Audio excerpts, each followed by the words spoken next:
और अब रुक करते हैं चित्तौड़गढ़ की ओर, जहां एक और असहाय श्वानों के प्रति लोग निर्दयता का व्यवहार रखते हैं और उन्हें परेशान करते हैं या धुतकारते हैं। वहीं कुछ लोग इन जानवरों के प्रति प्रेम का व्यवहार रखते हैं, इनकी सेवा करते हैं और इनको मुसीबतों से बचाते हैं।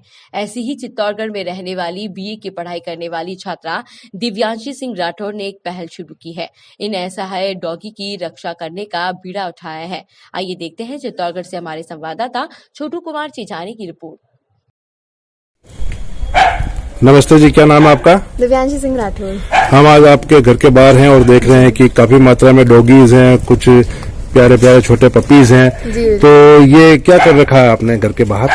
ये जो लावारिस है, जिनको कार से टक्कर लग जाती है, जिनको शेल्टर की जरूरत होती है, तो मैंने इनके लिए यहाँ पे एक शेल्टर का बंदोबस्त करा है।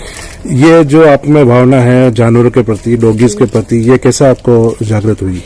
जी, यहाँ पे कुछ अक्टूबर में तो यहाँ पे जो डॉग्स की इलीगल कैचिंग होती है, तो वो चीज़ मैंने यहाँ पे देखी थी। तब से मैंने वो चीज़ उनको रुकवाने की कोशिश करी थी और वहाँ से ये हुआ था कि यहाँ पे किसी को इन कुत्तों के बारे में कुछ पता नहीं है कि इनके रूल्स लॉज क्या हैं।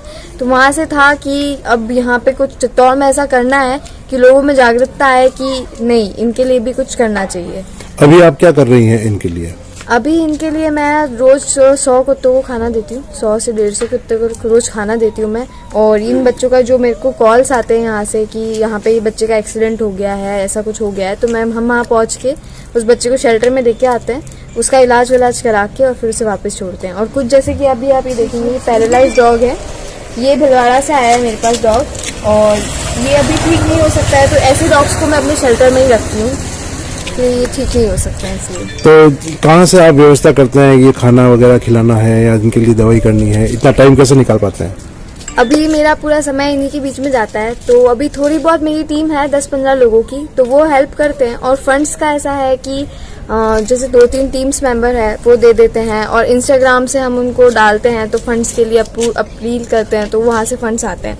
और मेडिकल्स के लिए यहाँ पे एक राजन मेडिकल्स करके है, वो हेल्प करते हैं। और खाने पीने का नानक डेयरी वाला है, तो वो बहुत मदद करते हैं। और यहाँ पे हमारे एक डॉक्टर धर्मेंद्र सोन करके हैं, वो हमारा पूरा ट्रीटमेंट, सारे जितने भी डॉग्स मैं लेके जाती हूँ उनका सही वो ट्रीटमेंट कर देते हैं सारा।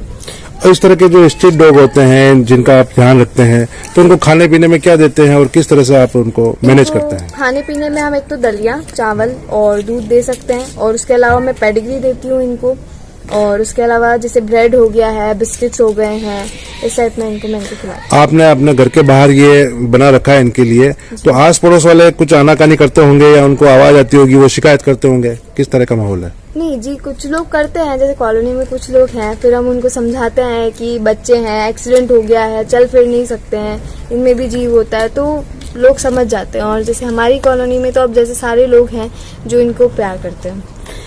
कई जगह देखा जाता है कि लोग बाग इनको रोटी भी नहीं देते हैं, पानी मतलब धुतकारते हैं एक तरह से। तो आप क्या संदेश देना चाहेंगे कि इन जानवरों के प्रति जो असहाय है, जो अपने पे आश्रित है, उनके लिए क्या मैसेज देना चाहेंगे आप? मैं उनको यही मैसेज देना चाहती हूँ कि लोग आजकल क्या है कि जो अभी न्यू जनरेशन है वो इनको खिलौनों की तरह समझती है। बच्चे जाएंगे, बाइक से जाएंगे तो लात मार के जाएंगे, या फिर रोटी होगी तो अभी बहुत सारे आप केसेस देखते होंगे कि बच्चों को जला दिया। अभी भिलवाड़ा का समथिंग कुछ केस था जिसमें 9 बच्चों को जला दिया था जिंदा। तो वही है कि मुझे यही जागरूकता लानी है कि ये इनमें भी जीव होता है, ये भी है, तो इन्हें भी जीने का हक है। तो कोई आपकी मदद करना चाहता है जानवरों के लिए, तो आप इस तरह से संपर्क कर पाएंगे वापस?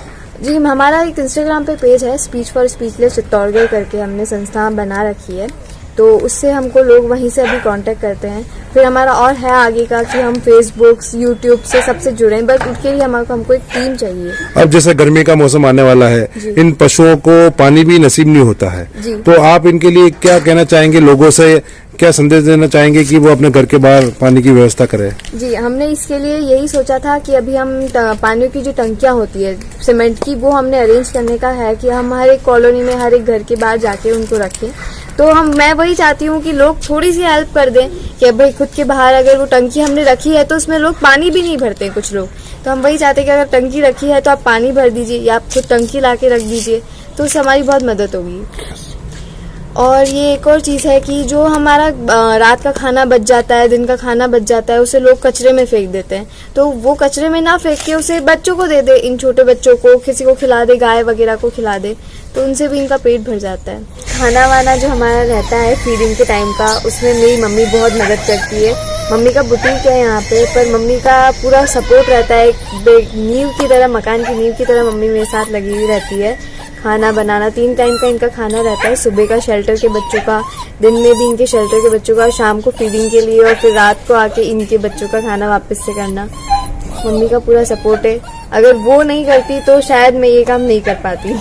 आपको इसके लिए काफी समय देना पड़ता होगा। आप कौन सी क्लास में पढ़ रहे हैं? जी, मैं कॉलेज में हूँ। कॉलेज का 2nd ईयर है मेरा, BA प्राइवेट। अच्छा।